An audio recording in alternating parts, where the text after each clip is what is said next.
Did go live.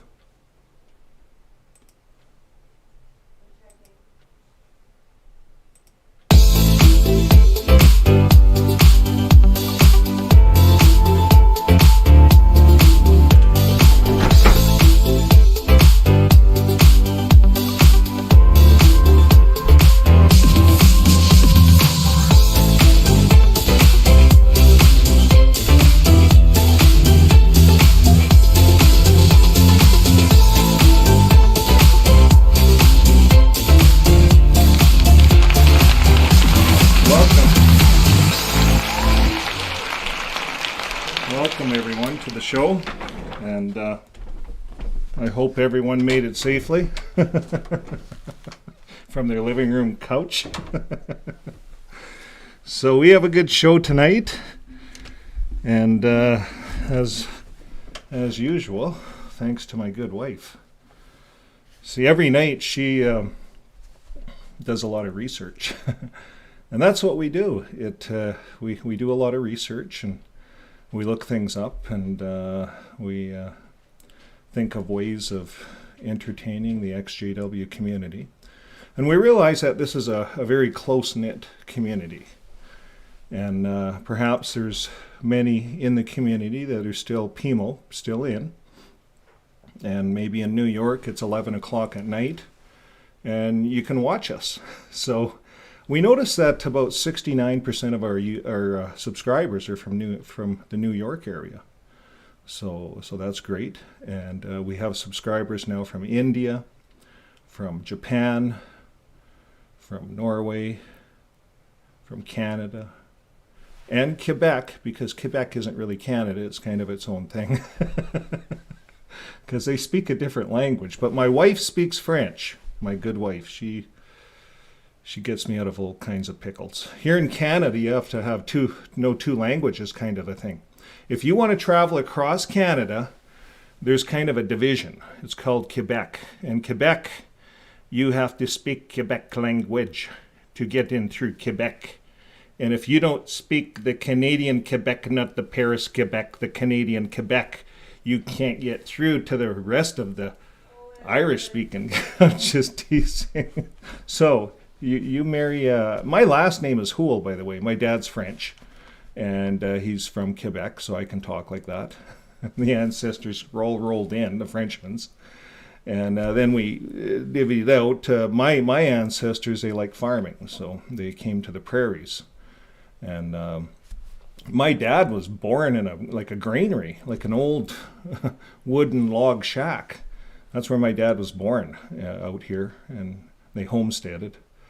And then I eventually took over the farm. And my good wife and I ran that farm for 10 years. And we ran it into the ground. You can't make it on farming. My dad was a mechanic. He flew up to the high Arctic. Every year he flew up to make money to support the farm. And that's just how it is in farming, if any of you guys out there in Texas. And we have some subscribers from Texas. And I'm hoping to get more on this channel Tuesday night here. It seems to fit a lot of audience. So we're growing the channel. And as we grow the channel, we will get guest speakers in. And we'll do some things, some more things. Now, what I need to know from the community, and I invite everyone to get online and chat this evening and give us some feedback. Now, some of the feedback that I'm looking for is right here. Now, some of the feedback that we're going to be looking for, sorry, I got an itchy nose, is we're going to be looking for feedback on, yes, in the audience, what we can't tell, we can, YouTube gives us statistics. It'll tell us how many people are coming in and viewing the channel. So from our estimates, about 70% of the viewers are non-subscribers. 70%. We have a lot of views. We have almost 250,000 views. So we get a lot of views, but 70% are non-subscribers. And I get it.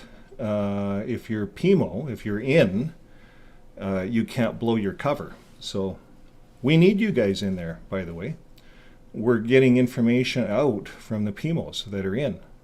It's kind of like our lifeline to the organization, because I've been out since 2012, so I really don't know what's going on. So if any of you guys out there have information, send it in to us on our email. And our email is gonewiththegrid.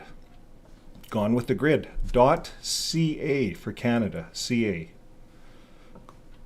Gonewiththegrid.ca. So mail, M-A-I-L, at gonewiththegrid.ca. And it's on my channel if you want to. If you want to check, it's on the chat. So, but anyways, if you have information, email it in. Some of the information that we're going to be discussing tonight has been given to us by thank you to you guys subscribers. Most subscribers don't want their names mentioned, so we won't. And because we realize that a lot of subscribers are in PIMO. And one thing I don't understand what it's like to really be in as a PIMO. But then now I'm going back on my satires. If you're watching some of my videos, the what is it called? The Oh Poor Pioneer. So if you're following that series of videos, I was kind of PIMO in. I was waking up through the process, and that's, I think, what happens. And some of us are PIMO for a while, in preservation of our family and things like that. And some of us, I know at the time we didn't have internet, so I wasn't on channels like this. I was just kind of lost. You're just there in the kingdom. Well, you think it's the truth. You think these elders are 5 stars and Jesus 7 stars and Jesus' right hand. You actually believe that, and you believe it's the truth. So it's a very, very powerful. My wife likes to call it an indoctrination. I like to call it a trance. I call it the Rutherford trance. Rutherford died in 1942. Russell died in 1916. Russell wrote a lot of books, but by 1927, Rutherford he put a ban on all of Russell's books. No more printing. He threw them all in the garbage. Wouldn't give them to the Bible students, and that was a big kind of a fight between the Bible students. They wanted Russell's books. They wanted the copyrights, and Rutherford burned the copyrights, wrote something like 37 of his own books. 400 million pages of writings of Rutherford went out to the world, and he was powerful. And he stopped the beards, no more beards. You notice in all the pictures, Rutherford has no beards. And he was very, I don't know, I don't want to put a word to it, militaristic, that's the word. He was very militaristic about his approach to the door-to-door work.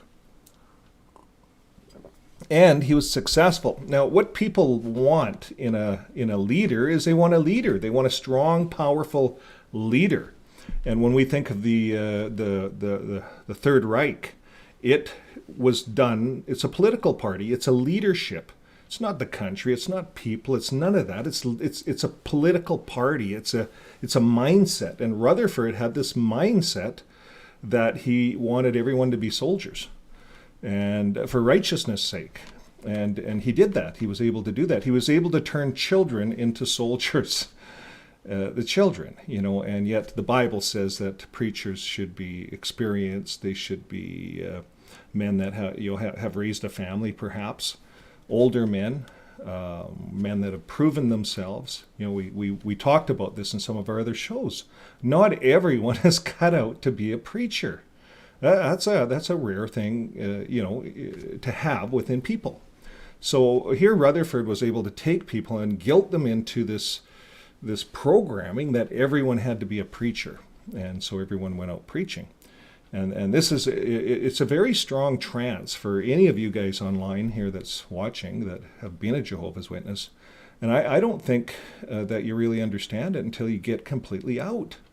And for me, I had to keep climbing and climbing and climbing all the way outside of religion in this channel. And on this channel, you see a real-time track of this journey of getting out and fixing what's in my mind.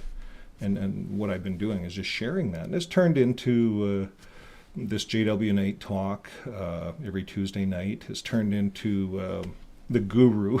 We introduced the guru, some different characters. And I found out throughout this process that I actually don't mind acting.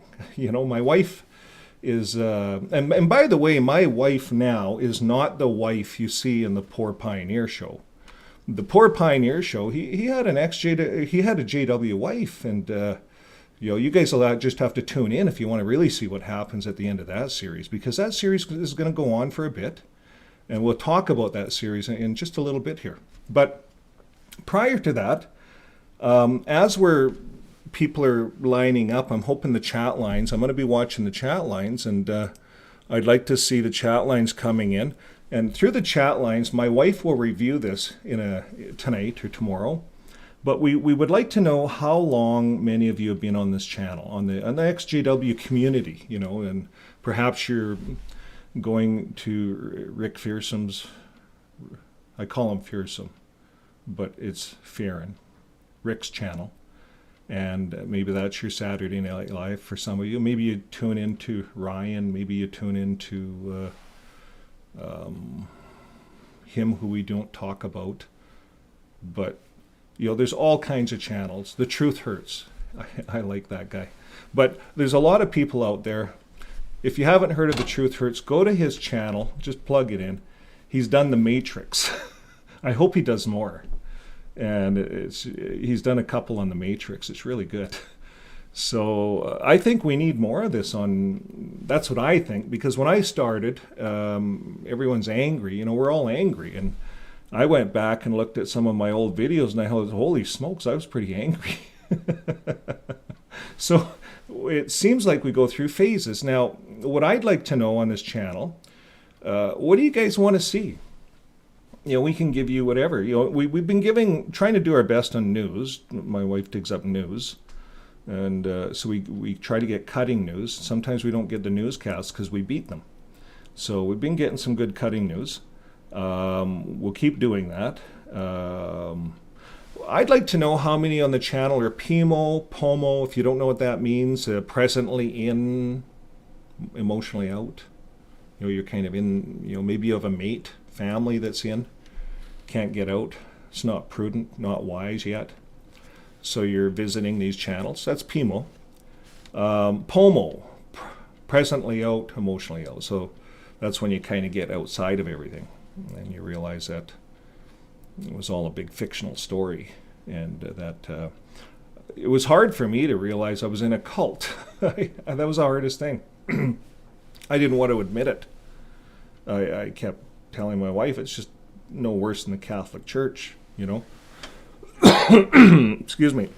Finally, we both had to admit that we were both in kind of cult indoctrination, because really the Catholic Church is just another cult too. Mormon Church, Seventh-day Adventists, they're all cult indoctrinations. And then we went through this stage where we were trying to make sense out of something. Well, there's got to be something good that we can get out of this whole experience. And yeah, there is, all the way through it, all the way through. These are all holy books all over the earth. We happen to live in a Christian land where we have the Bible. The Bible is, I'll grab the new one, the Poor Pioneer's Bible. The Bible is, if Gilbert's online, I'll put this away. Hi, Gilbert. Okay, you see this one? It just says Holy Bible. This is the Bible that we have. The King James. You go back to the King James Bible. It's kind of the root of it all. It's even on the JW website, so no one demonizes that Bible. But we're going to look at tonight how the New World Translation, how it's been changed. And as we research that a bit, we look at where its authenticity comes from. And these two men, one's called Westcott and Horton. So, again, I did not know this until last week. I'm learning as I'm going on this channel. So this is part of the evolution of learning. Now, some of the subscribers out there, and thank you very much, are very learned. And that's why I was wondering, how long have you guys been on this channel to learn all of these things? Because there's a wealth of information, and the indoctrination is deep. The more I'm learning, the more I'm realizing how deep the indoctrination really is. So my job what I'm seeing as my job now, and I didn't see this when I started. If someone told me 6 months ago or in June when I started doing this, now if you go on my channel it says 2012, but we started doing videos for peat moss. We had a peat moss farm, and we used YouTube to put some videos up to demonstrate all this peat moss. We had miles of peat moss. And if you don't know what peat moss is, just look it up. It's peat moss. They grow it in Ireland. Well, in Canada here, we lived next to the boreal forest, and they were burning it. So we started a green business, and we started selling peat moss. So we did some videos. That's back in 2012. I walked out of the Kingdom Hall, never went back, never looked back. A couple elders visited, and I kicked them out, and they never came back. They made me a do not call, and I was happy. So I moved on, started selling peat moss, did that and I kept going up north, back, that pioneering thing, and I haven't put that in the channel yet, into the poor pioneer, but we'll get to that. But anyways, I want to know if you're PMO, POMO, if you're out, how long. It gives us an idea. And the fact that we're getting all over the world, I think that's great. I think these videos are great, getting all over the world. Now, the other thing I'd like to know is, which character do you want to see more about? Guru, Mr. Fix-It, or Poor Pioneer? And then you have me, JW Night Talk, that's me. This is really me. I'm not faking it. This is how I am, normally. Sometimes I fake it a bit, but anyways, that's kind of me. And when I do my news, that's me. I'm trying to be real. But Guru, that's an act. Mr. Fix-It's an act, and Poor Pioneer's an act. It wasn't really that bad. It was different, but it's based on real events. Poor Pioneer. So some guys were coming on the channel and saying, you're a hypocrite. You're just making fun of people. Well, it's not. These are real life situations, and a lot of people, I think, on the channel, I think we've had the most hits on the Pioneer, Poor Pioneer, and I think it is because a lot of people don't realize what it's like to be in a judicial meeting, and there's lots of stages, and we just showed you like the first stage, where they get you in. Well, first of all, if you say something out of line, everyone's watching you, and I didn't realize all this until I woke up. I didn't actually realize all of these things until just recently. And I think our brains kind of protect us. It doesn't want to give us all this stuff right away or would blow up. But I'm starting to look back at all of these events, and it was all just forms of indoctrination. And these elders, these poor elders and I don't know if I want to call them poor elders or silly elders, because, they can wake up. And now there's no excuse not to wake up. I look at Kim and Mikey, they talk about it. There's just no excuse for people not to wake up. The information is there. We can get the information, and we just have to be honest with ourselves. But as I got out here, I'm looking back, and all these little elder meetings were points of indoctrination, points of control. And so I can relate it on all these series. And, you get into the committee meeting where there's two. So the two get you, and then they get you into a judicial committee. And then they try to, if they don't like you, they'll get you out. The judicial committee has a lot of power. It has more power than the guy in Bethel that signs out unassigned territory. This judicial committee in a kingdom hall. Because these guys are looked at like elders, the 7 stars. If you got all 3 brothers agreeing, 3 brothers in a judicial committee, it's like the 7 stars in Jesus' hand, Jesus' right hand. Right over here. That's my left hand. Looks right to you. This is my right hand, though. Anyways, 7 stars, that's the elders.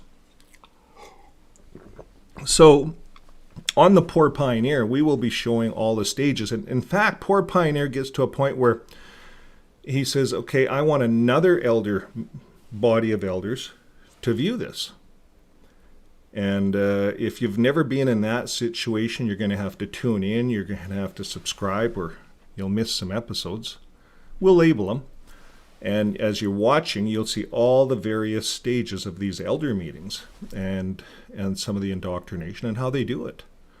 And lots of people just walk away after a while. If they can't disfellowship you, they discourage you to the point that you want to quit. And you do, and people quit. So if you're asking questions within the organization, it's a dangerous place to be. If you want to kind of be PMO and kind of be unseen, just kind of be in but not, don't ask too many questions is my advice. Looking back, I asked way too many questions. But by me going through all those experiences, I can now show this on my channel. I can show this as real, as something authentic, something that I experienced. And I even have a whole pile of more stuff. Like I have other characters I want to play. I have to get my wife's permission, of course, on everything I do because she is the producer in this whole show. But there's characters I can honestly play, like Hosea. I can play the character of Hosea very well. If you don't know who Hosea is, you'll have to do some research in your Bible. But I can play that character quite well from experience. And it's a character that, it's a tough one, but many of us have went through the organization and we have experienced that. But we won't talk too much about that tonight. But that's another character. There's so many characters we can play. When we think of being inside the organization. But if you're PMO, if you're in or you're out, or depending on your experience, it's hard to play all these characters. And I notice when I look at the XJW community, everyone has a different character. We look at the Truth Hurts guy. Harrison Carruthers. Brothers? You know who I'm talking about. Pardon me? Yeah. Harrison. So he's big on the dinosaur thing. And his dad kept telling him that something about 7,000 years the earth was made and blah, blah, blah, and the dinosaurs were bad, so God destroyed him. I don't know what his dad told him when the kid was growing up, but he told him all kinds of stuff. So now we got this adult who's very intelligent, researched this all, looks at science and realizes, and he does some really excellent movies. So everyone has a, what would you say? Everyone has a style when it comes to the XJW channel, and that's important. So you guys are getting online. No one gets bored about all of us guys that are out doing this stuff. There's different flavors of us. Maybe some of you are more atheist and you don't really believe in the Bible no more. So maybe there's a lot of different channels that attract you that way. I'm not there yet, but I can sure understand why people go atheist. I can understand that. I believe there's a spiritual something. That's just my belief. That's what I feel. It's more of a feeling, not a belief. It's a feeling.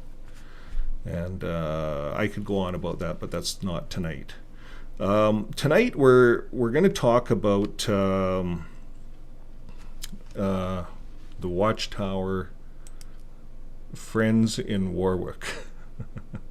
So I'm going to put it on the screen here, and we're going to take the studio off. Yeah, we'll go like this. There. And I might just move over a bit there. Let's see, get right over here. So we can go through this and see what the friends in Warwick. Now, perhaps some of you online, and if you know about this, please comment, because this is new to me. I just learned about this yesterday. We've been doing some videos on Let's Be a Millionaire. I don't know if you've seen that one. If you go to my channel and videos, you'll see one I just released called Let's, Letts, Stephen Lett, Be a Millionaire. So Stephen Lett has his fingers into a lot of properties, we found out. And so then I find out someone sent us this, Friends in Warwick, and we,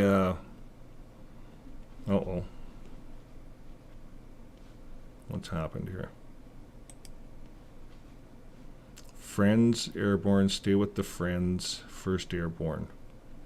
Hi there, if you need any explore no, that's not what we're looking at. I think this jumped on me. There it is, Friends in Warwick. I hit something. We're back online. So this is a link. We'll share this link on this video at the end.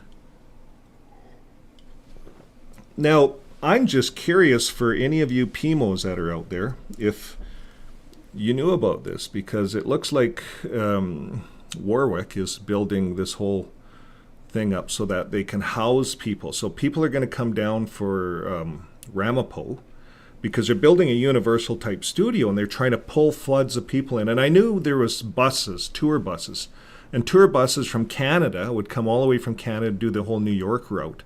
And any family that had lots of money could take these buses because it's not cheap. It's like $3,000 a person or more to go on these tours, and you got to fly there. Like I would have to fly all the way to Toronto. Like that's like flying halfway around the world to get to Toronto. You're in the air for a long time, and it's, well, whatever. But anyways, you get there at your own expense, and then you got to do out another $3,000. No, then you got to get across the border to New York, and then you got to do out another $3,000 for Canadians. So Canadians are budgeting $5,000-6,000 a person to hop these tours, and then you need a place to stay. So if I'm a Canadian Jehovah's Witness and I can stay in Stephen Lett's place, I don't know if I'd know that. Probably they don't advertise that it's Stephen Lett's place. I think us apostates advertise those things. But if I can stay in a watchtower accommodations that only other Jehovah's Witnesses stayed in, that's where I'm going to stay. Now, I guarantee you that it's going to be more money than staying at a hotel because it's not cheap. None of their things are cheap. So transportation, here it is, about us. We specialize in hosting the friends in our fully furnished all-season campers or assisting in finding accommodations that work for you. Single travelers to large groups are welcome. We also provide all forms of transportation services. Do you need airport transfers, Bethel transportation, a round-trip ride to New York, NYC, or to the MET tour? Would you like to enjoy a day at the local Hudson Valley vineyards? We can be your designated driver. Are the Niagara Falls on your list of places to go? We can get you there. Why not visit Canada, Bethel? Whatever you can think of, we can help. Wow. Friendsinwarwick.com. You guys are doing a really wonderful job.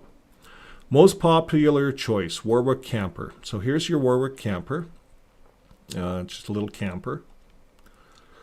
And it's an all-season, fully furnished camper. Queen-size bed, a fold-out sofa, kitchen, seating area, converts into a bed. It has a small kitchen with a stove, mini fridge, sink, cabinets. You know, if you want to do a camping experience, right?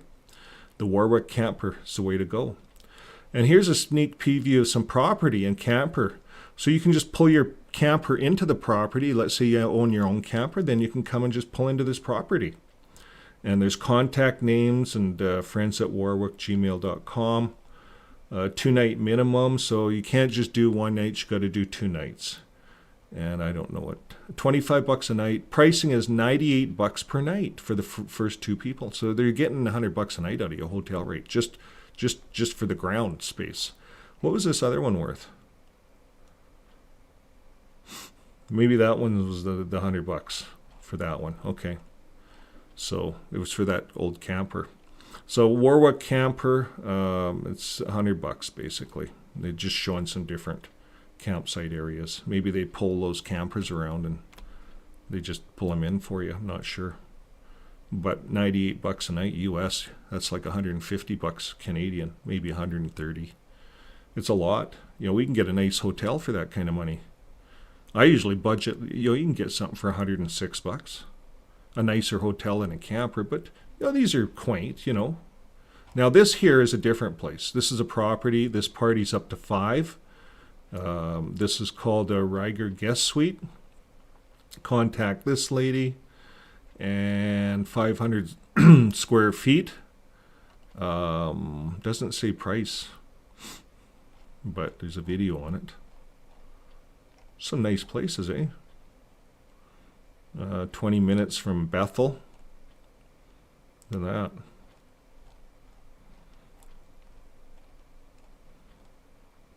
See, they don't give the prices out on all this. Just gave the price out on the camper. So you're probably going to pay more Now this is a big house. This is a big property, Peach Grove Inn. Maybe Let has shares in that one too, not sure. But you contact the same lady. It's probably just like they have a tour. Maybe they're right in Bethel, these people that the contact. I'm not sure. Maybe they run it as a separate business. Don't know. But this party's up to 12. And a stunningly renovated home on a beautiful property. The whole house is yours when you choose to rent this home. 6 bedrooms, 5 bathrooms. Wow. Wouldn't that be an experience? Let's say you had a group of you, and that's what they do. I had a guy that I was working with at one time, and he was one of those tour bus drivers that would go to these tours. I'd never been able to afford to go, but he said that he knew all kinds of places, and I'm wondering if this is old, if this has been around for a long time. Wow, look at these places. So, Peach Grove.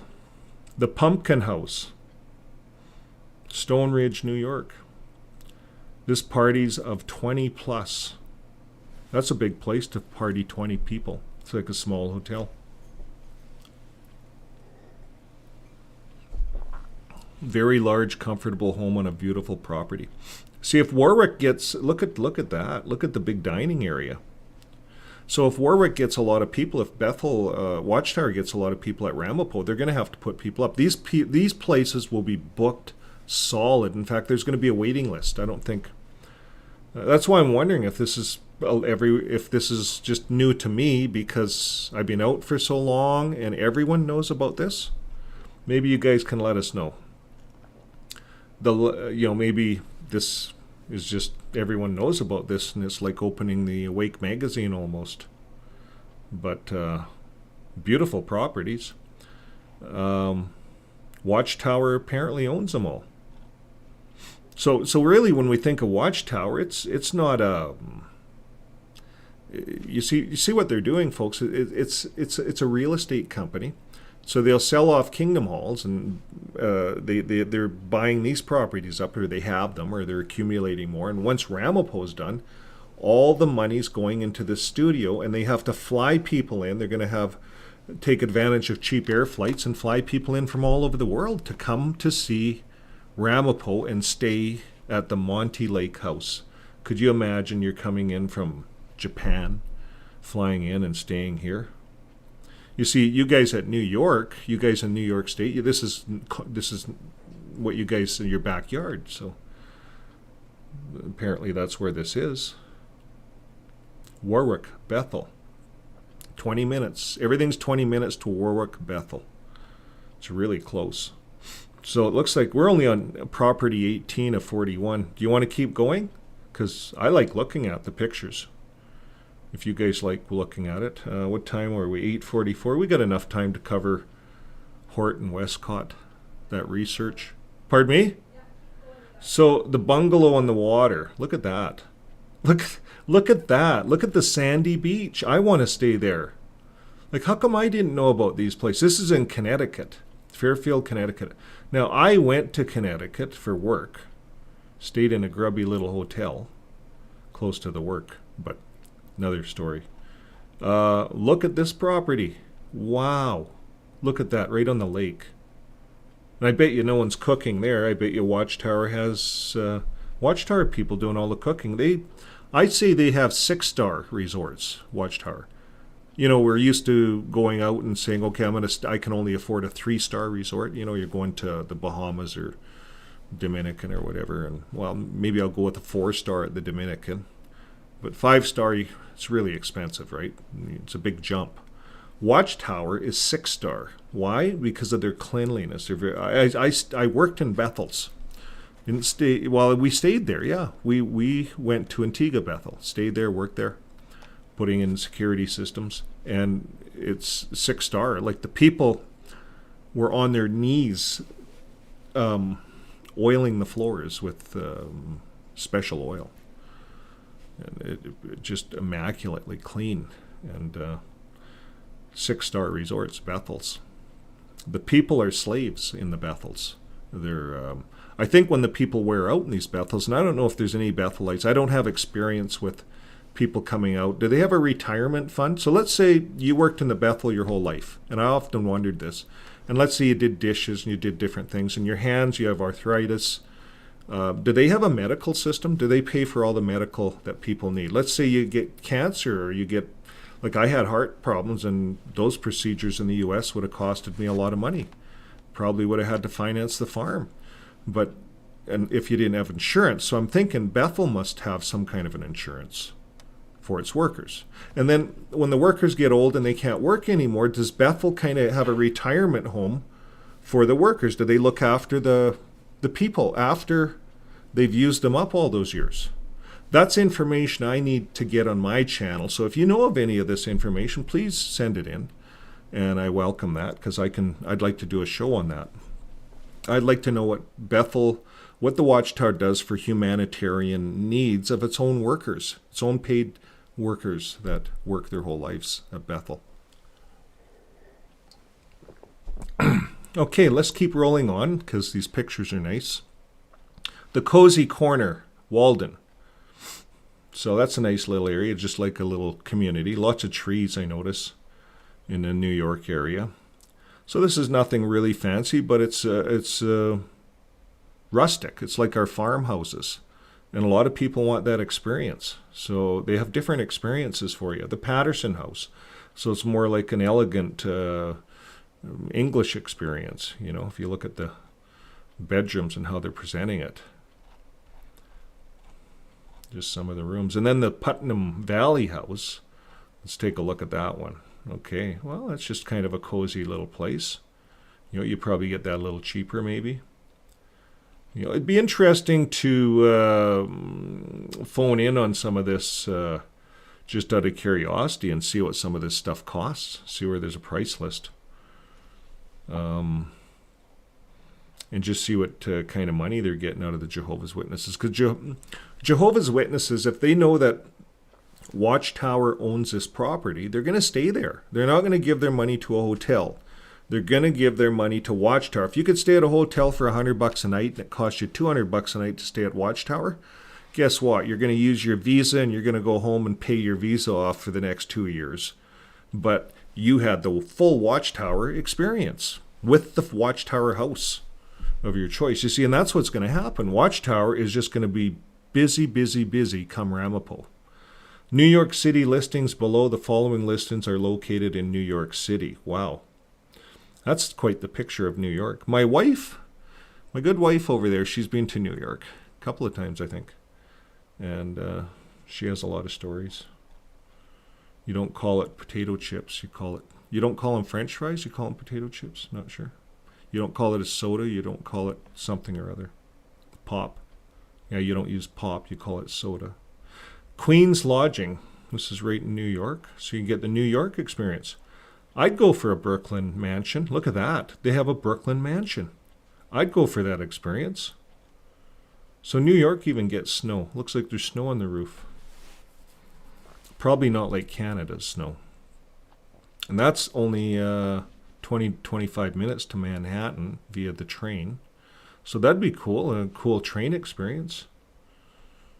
And remember, Watchtower used to have properties downtown. They sold that. The secret Brooklyn listing. Expensive property, I think, in Brooklyn. The Bronx Suite, look at that. Beautiful properties. You wouldn't be buying those properties for cheap. I bet you some properties are, for $500 a night. Like, we traveled to northern Canada. It's $365 a night just for a little inn. So it's all about location, location, location, and what the market will bear. So every location has a different cost. So look at all the manners. So here's additional contacts, helpful information, phone numbers. Don't forget to mention Jen with Friends in Warwick when contacting.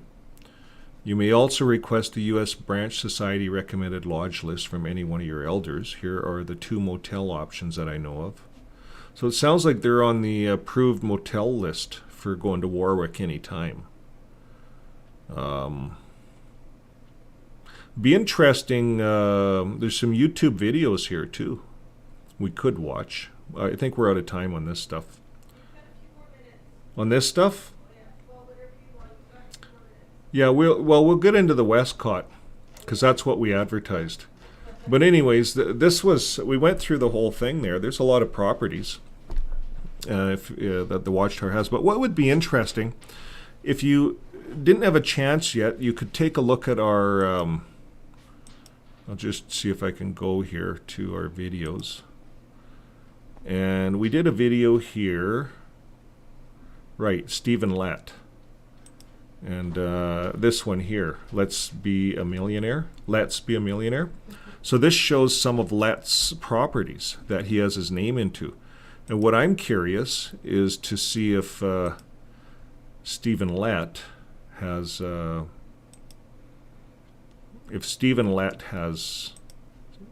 ownership into any of these properties, if there's a cross-reference. So someone out there could do the research. That'd be a good job for someone. But I'm wondering how many of the other governing bodies have properties. Maybe these are all governing body owned. This is kind of their little nest egg, and it pulls them in revenue. Could you imagine the revenue these properties are going to pull in? So not only do they have the, like we were looking at land values, and they're quite low. But if you imagine that they bought these properties way back when property values were low, maybe the values are only so high. But if you're renting this stuff out for big bucks, $200 a night, like they're renting an old camper out for $98 a night. So I can imagine what they're renting these suites out for. Probably $200-300 a night. Wouldn't be unreasonable in New York, I don't think. Let us know. We'd be curious to do another show on this stuff and show the world like really what's happening on the inside. That's kind of what we can do as XJWs. We can show the world what's happening on the inside, what has been happening. And we know that the Watchtower makes a lot of money with businesses. It's into big business. It is a business. Okay, we're going to move forward. One of the subjects we've been talking about in the New World Translation series, and we've been running a series on the New World Translations. And some of the subscribers, and thank you very much, have let us know to look into Westcott and Hort, to look into these guys. Now, I went into Westcott and Hort on the Watchtower site. That's where we're at right now, the Watchtower site. And I just plugged it in, Westcott and Hort. Now, we're not going to get into this really deeply, but I'll just read it here. A British Bible scholar who, in collaboration with Fenton A. Hort, published the New Testament in the original Greek in 1881. So this is going back quite a few years, 1881, around Russell's time. Russell was playing around with the Seventh-day Adventist guy around 1878. So it says, see Hort, Fenton, and John Anthony. So this work was one of the scholarly editions of the Greek text that the New World Bible Translation Committee consulted during the preparation of the original New World Translation. This text was also consulted in preparing the 2013 revision. So this latest silver bullet that has 10% less words. So there's 10% less words than like a King James Bible. I got to get this over here. Yeah, this has 10% less words. It's missing John, the end of John 8, and it's missing the end of Mark, because maybe these guys said you don't need it. I'm not sure. But the funny thing is, this here, when I bound it, it's actually a 1984 edition of the New World Translation. It has all those other chapters. So they had all the other chapters, but then they removed it in this one. How can you do that if you have faith? If we believe that the Bible came to us by faith, like from the King James, it all came from the King James version's translation. That's where all of this stuff came from. Then these guys took it and made some of their own stuff. So let's read on. It says, this text was also consulted in preparing this latest 2013 revision, this one here. Westcott was educated at Trinity College, Cambridge, England, and in time he became a distinguished lecturer and scholar. He and Hort worked together for nearly 30 years, comparing existing Bible manuscripts and fragments to prepare the Greek text that they felt most closely reflected the original writings. They refined a method of textual research that included grouping ancient manuscripts into families. This method allowed for more effective comparison of the various manuscript readings. Since the time Westcott and Hort published their work, additional papyri have become available, as have other scholarly editions of the Greek text. See study note on blah, blah, blah. So what you'll notice is the Watchtower always has you running in circles on certain subjects. But here they're talking, we take our writing, we base it on Westcott and Hort. These guys go back to the time of Russell. Now, of course, if you're PMO, you're not allowed to do what I'm going to take you next. So if you're a JW, close your eyes. I just went into Google and I typed in Westcott and Hort. We just typed it in. Actually, my wife did all this. But she just typed it in and she starts reading. And here, the next thing, the Watchtower took this part, Westcott and Hort, this 1825, 19, and talked about them. But they didn't talk about this part, occult involvement. I'm going to read it all. Occult involvement. Westcott and Hort founded several occult societies, two of which were, and this is back in the 1880s, right? Occult was very, very trendy back then. And Greber's Bible is back then too. Well, Franz, back in that time, it was occult. Occult was a big thing. So Westcott and Hort founded several occult societies, two of which were the Hermes Club and the Ghostly Guild. These were not merely college projects. They were created at one of the highest learning institutions in the world's largest imperial world power at the time, Great Britain. Members of these clubs and the occult associations with which they went on to found, such as the Society for Psychic Research. So these guys founded these occult places. The Society for Psychic Research. We could look at that, but we don't have time. It started with Luciferian modern age movement, new age movement, back then, 1882. They also became prominent members of British royalty and politics, as well as occupied the highest positions in the Anglican Church, including that which is equivalent to that of the Pope in the Roman Catholic Church, the Archbishop of Canterbury. To say that Westcott and Hort were well connected is an understatement. The latter 19th century was a time of massive occult infiltration into nearly every major organization.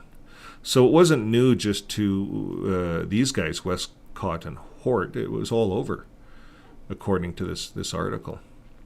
It says, the excellent book, New Age Bible Versions by Dr. Gill, blah, blah, blah, has to say about them. She said, B.F. Westcott is identified as a mystic by the standard reference work of his day.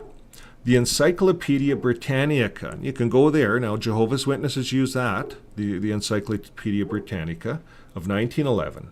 You can go in and look at that these guys are called a mystic, which means they're into psychic stuff. So, Princeton University Press book, The Christian Socialist Revival, 1968, says that Westcott was a mystic, page 179.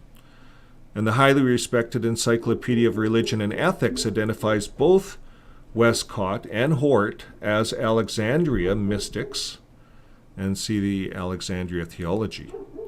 The Occult Illustrated Dictionary makes reference to Westcott and Hort and Lightfoot and their ghostly games. So these guys had some games they were playing, ghost hunting games or something. So we're going to go on. We had a pleasant evening. This is a letter to his wife, dated October 23rd, 1864. It says, we had a pleasant evening, 6 of Westcott's sixth form's boys dining with us. Then we worked till near dinner. And dinner is evening, remember? And when we had a very nice little party, the two De Morgans, H. Butler and Farron Brady and his mother, and Watson and Mr. Brady, they came in the evening. And we tried to turn the tables. Now, do you know what that means, tried to turn the tables? Well, it's like they were trying to get a spirit medium going. And here they say, but the creatures wouldn't stir. Both the De Morgans were radiant and pleasant. So that was just from a letter. So they were trying to turn the tables.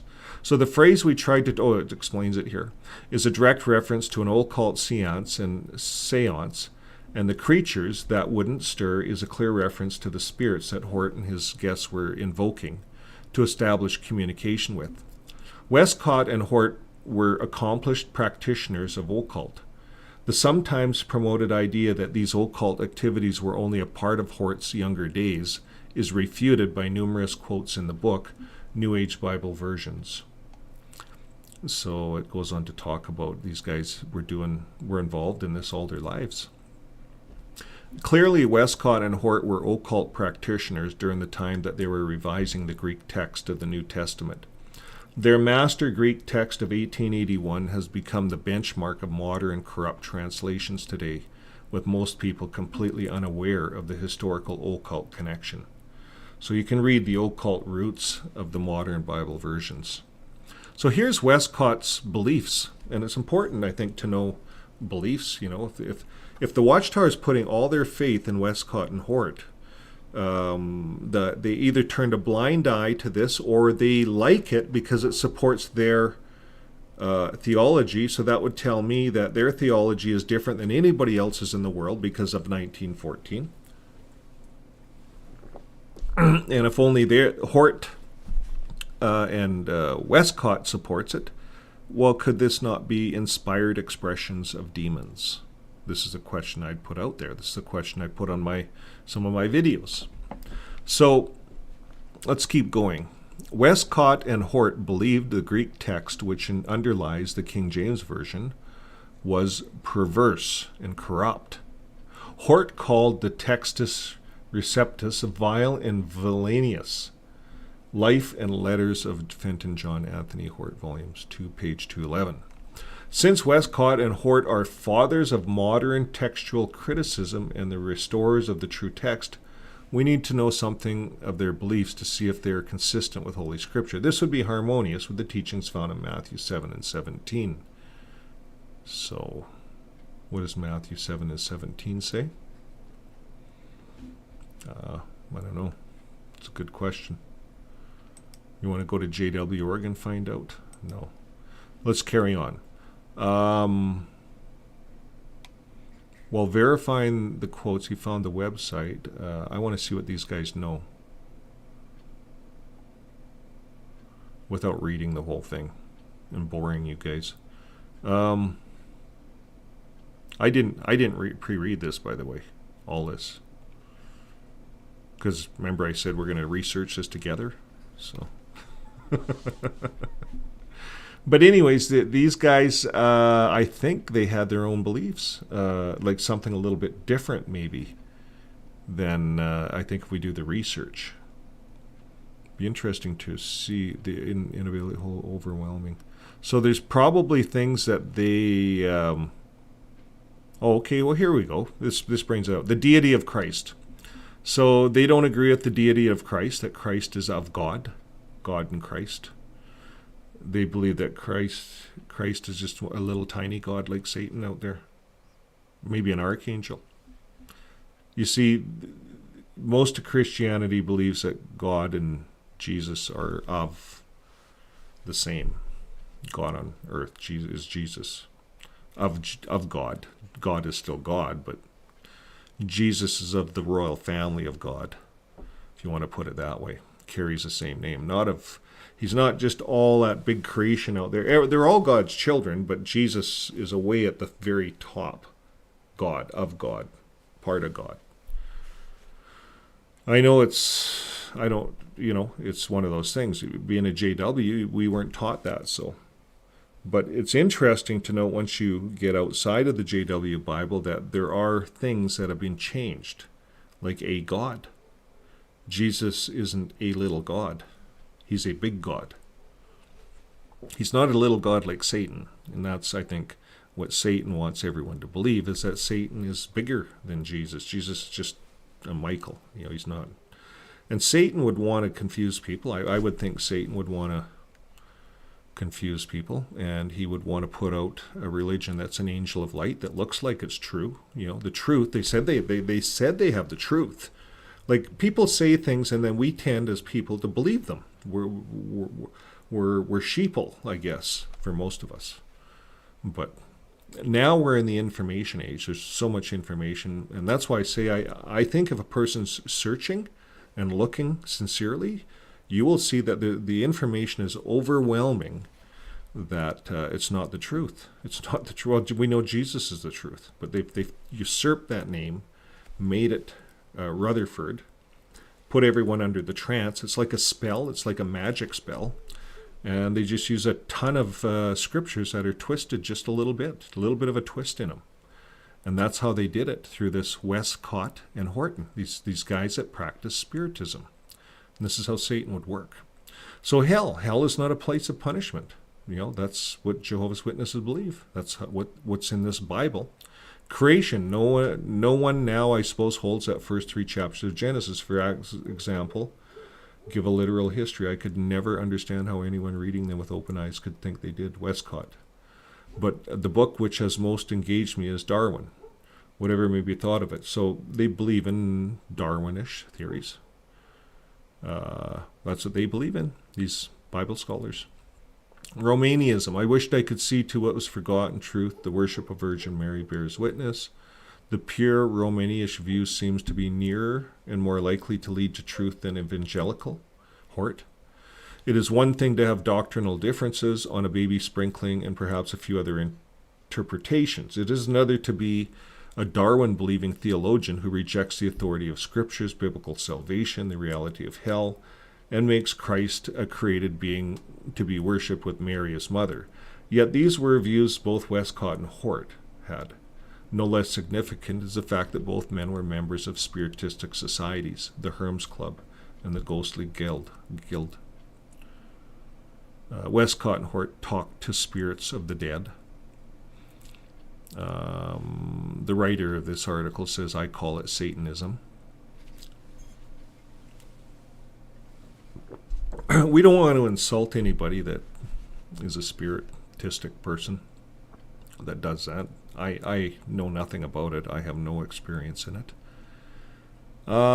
Except that as a JW, we were told that everything outside of the JW religion is demonized, pretty much. That's what they teach. So on one side, these two men, these Bible translator guys, Horton and Westcott, their supporters have heralded them as great men of God, having greatly advanced the search for the original Greek text. On the other side, their opponents have leveled charges of heresy, infidelity, apostasy, and many others, claiming that they are guilty of wreaking great damage on the true text of the scripture. So I don't know about you guys, but you could go on and read this. I'm going to attach this article. Blatant disbelief. Hort denies the reality of Eden. These guys that the Watchtower puts all their trust in, they have a big history, and all the Watchtower says about them is just a little bit of a paragraph here. This is what the Watchtower quotes, pretty much. That's it.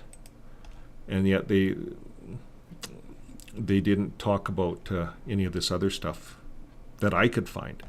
Why would you, if you're the Watchtower and you're basing your Bible on that? Why would you talk about this? So the only place you're going to see this stuff is on channels like ours, like XJW channels, where we go to Google and we do some research. And this research was done by a researcher, and you can do some more research yourself if you don't like this particular researcher. But they listed off a whole pile of different dictionaries, encyclopedias, and scholars that all say that these guys are mystics. And so why would the Watchtower put its faith in the mystics? You see, they went away from the King James Bible, and they went to these guys, and that's what the Watchtower puts their faith in. So I guess my question is, if you were to take this to a judicial meeting and say, look, I'm getting this is what I found out in the ministry, I've done my research, and if you brought this up to the elders in a judicial meeting, what do you think would happen? I'm curious. We all know what would happen, I think. Do you think an elder would wake up, or do you think they would just defend the Watchtower? The Watchtower right here. It just glosses over it.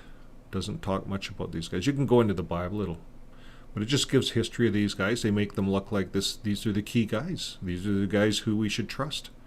These are the guys who we base our Bible on. The Watchtower is saying that. So when I put on my videos that I believe that this Bible is demon possessed, not possessed, but you know what I'm saying. It's altered. It's not the true Word of God. It's been altered by these guys, and these guys are spirit mediums. Grieber also, that Bible's used. They use that Bible to support when Jesus died and the tombs rose up. Well, they used the Grieber Bible to support that the tombs just rose up. People didn't rise out of the dead. The King James says people rose out of the dead and walked into the city. And that's the power that Jesus had when he died, because it was done. He spilled his blood. It was done. It's a gift. Here you go. Here's the gift. Just love everyone, by the way. It's a gift. Keep loving. It's all you got to do. You don't have to do much. And he sent his 12 disciples out to preach and get churches started, and they did. And so we have what we have today. So we know what we have today has been altered. If you got the Jehovah's Witnesses altering this Bible, 10% of the words are removed, altering it in 150 years, what do you think all those other guys did over the last 2,000 years? Do you think this got altered? So they're finding Dead Sea Scrolls now, and we've been looking into the Essenes and some of these things. It's just recent that people can go down there. I don't think the Watchtower even has a clue what those Dead Sea Scrolls say for people that write Bibles. So we'll be doing more research on this. It's not done. This is just the start of it. This just got introduced to me last week. This is brand new. And I says to my wife, another layer on the onion. When is it going to stop? I thought I had figured everything out, but it's deep. Now all these properties, now Stephen Lett has property ownership, and Tony Morris being removed just all of a sudden, judicially removed. We know it's judicial, and probably for alcohol, but now what's he doing? Does he have properties and money coming in? How does the Watchtower look after people that get removed that are governing body? Is there a retirement plan for wore out Bethel workers? These are all questions that we need to know so that we can let the whole world know. So friends, this brings an end to our program. It's 9:15. I thank you. You've been a good audience. I'm gonna close this part of the channel up here. Where is it here? I'm gonna close this, and we're gonna open up the studio here. We're gonna come back, and if you haven't had a chance to join the chat, log in and say hi. No one's gonna bite. And this way we can get to know you. And the other thing that you can help us on these channels and all the XJW channels is like and share. The more likes and shares we get, the more YouTube will do to broadcast this stuff. If no one's liking it, no one's sharing it, and good comments, bad comments, we don't care. Sometimes we have people get on there and say, yo, you're an idiot, and why you doing this? And those are good. Those are good comments. And they might give us a dislike, and those are good comments because YouTube says those are good. It sees that there's an interaction. And then we see someone like Gilbert get on there and he puts the gloves on and he's just going at it. And we kind of look at all that. And wow, we don't have to do anything. Sometimes I'll get on there and write a book. I don't know. I just get writing a book. But that's me. But I don't like to do it. And sometimes my wife will put a few comments in, and her and I are on the same page, and she'll usually tell me if she's going to do something. I say, yeah, that's what I'd say.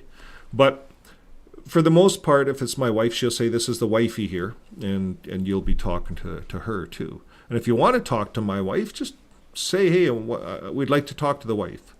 And she's really good to talk to because she does all the research. So send her the stuff. If you're sending it on the email, you're talking to my wife. I don't even look at email.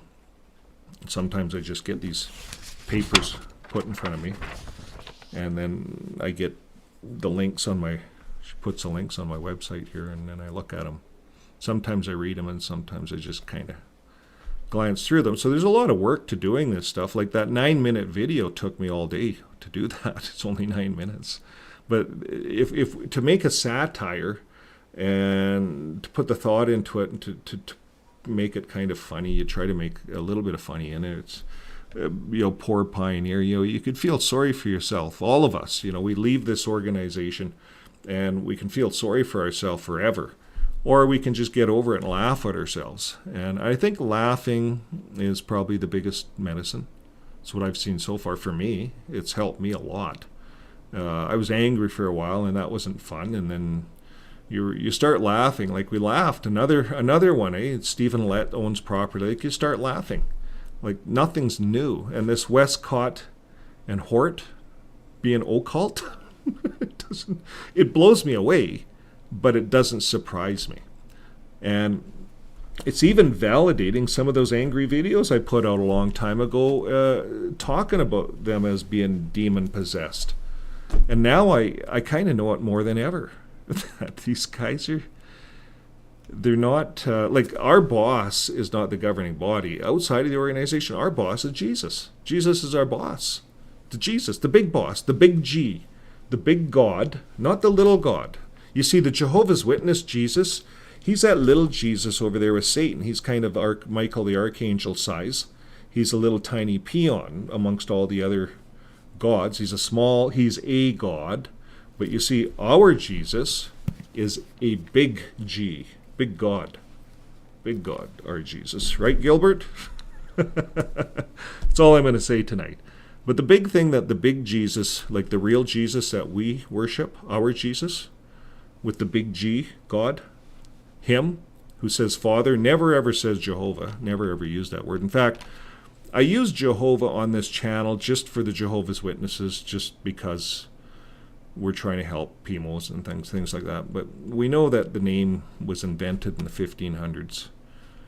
No one heard of that name. It's Yahweh, or YHWH. We don't really know the right pronunciation. And the Jews didn't use it. Jesus didn't use it. Now there's discussion that we've been following Ryan's channel and looking at the pantheon of gods, and that Elohim and Yahweh were different gods. And it may appear, and you see, I'm thinking that the Bible's there, but we may have to get outside of it and relearn it all again, with the Dead Sea Scrolls being revealed. And some of the information that's on rock, like, I don't know about you, but I tend to believe what's written in stone. Remember, there's a saying, what's written in stone. So here we have all these tablets written in stone, but then what's written on paper, it seems to be doctored and it doesn't seem to be right. So if you were a group of people and you wanted to have the most supreme God, maybe you could write that you had the most supreme God, but maybe there was actually a bunch of gods all over the earth. How do we know? Until we do more research. And it looks like more information is coming to the fore. But we have to be open-minded enough to to let the information in.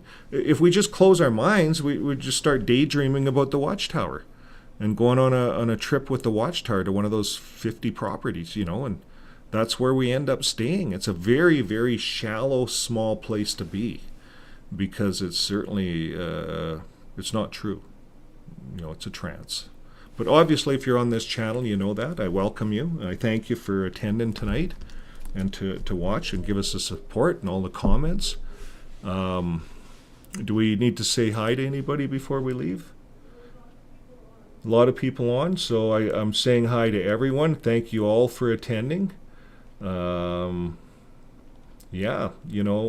comments, bad comments. We welcome everyone. We love everyone.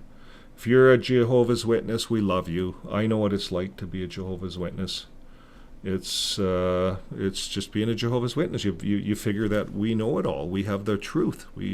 It's got to be the truth. We're very convinced. We're good soldiers as Jehovah's Witnesses, but after a while, there's so much information out there that's bringing out to light the truth, and that's what the Bible says. It says in the end times the truth will be revealed. Whatever is hidden will be revealed. So all these things of Stephen Lett, and I know it upsets Jehovah's Witnesses to hear about these things, but these things are going to come out. All these sex abuse cases are all going to come out in all the religions. And here's the difference. The Catholic Church, it came out, and as a Jehovah's Witness, we condemned them. I went out in service myself and condemned the Catholic Church and all the child molestations, and I did that during the 80s when it was coming out in the 90s. And then they got on and they accepted it. They said, okay, we gotta fix this. The Catholic Church says we accept it. We have a problem, and we gotta fix it. And they started fixing it, and rather than hiding the priests, because they were hiding the priests, they were guilty of that, but they fixed it. And finally, this new pope came up and fixed it. And the Jehovah's Witnesses are the only ones that are not fixing it. They're denying it, and each case is legal. And when you deny it, something that's obvious, and when you go to the point of burning and destroying records, that's putting you in a position. Just because Jehovah's your ruler. You see, the Bible actually says that we're supposed to be obedient in Romans 13:1 to governing authorities, to the governments. We're supposed to be obedient. We don't burn records. We don't destroy records. If we have a problem within our organization, we reveal it. Give it to the RCMP. Let the police deal with it. Let the authorities deal with it. And counseling, help these people. Some of them have to go to jail because of their heart condition. I don't know. They're a danger to society. But if they're hidden, and elders are hidden, and they're still allowed to go out in service, because we know in the Jehovah's Witness organization, a sign of repentance is the ministry. So if you're repentant, you're going out in the ministry. And all these ones that are charged with sex abuse and it's hidden, they're out in the ministry. We don't know how many there are because the records have been destroyed. But this is another thing we're dealing with. Whatever is hidden, it certainly will be revealed. So we're going to bring a close to the program. To do that, my production manager says that we have to put the hat on. There we go. So now we're going to bring an end to the show. So until next Tuesday at 8 p.m., we'll see you. And you have a great day, and keep living your life with love. So here we go. I want everyone to get up and jig with me.